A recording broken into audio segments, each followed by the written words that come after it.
Chapter 5. A Forest Bedroom. I wasn't at all equipped to spend a night in the wilds of the forest. Anastasia put me to bed in some kind of cave hollowed out of the ground. Exhausted after my wearying trek, I quickly fell fast asleep. When I woke up, I felt a sense of bliss and comfort, as though I were lying in a magnificently comfortable bed. The cave, or dugout, was spacious, appointed with small feathery cedar twigs and dried grass which filled the surrounding space with a fragrant aroma. As I stretched and spread my limbs, one hand touched a furry pelt, and I determined at once that Anastasia must be something of a hunter.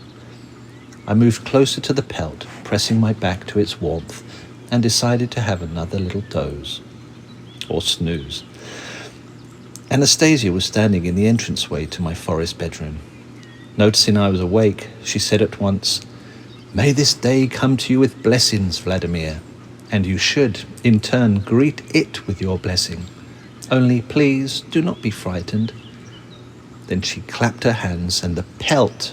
I was horror-struck at the realization that this was no pelt. Out of the cave, a huge bear began to gingerly crawl. Receiving a pat of approval from Anastasia, the bear licked her hand and began lumbering off into the forest. It turned out that she had placed some belladonna herbs under my head for a pillow and made the bear lie down beside me so I wouldn't get cold. She herself had curled up outdoors in the front of the entranceway. "Now how could you do such a thing to me, Anastasia? He could have torn me to shreds or crushed me to death." "First of all, it is not a he, but a she-bear. She could not possibly have done anything to harm you," Anastasia responded. "She is very obedient. She really enjoys it when I give her tasks to carry out.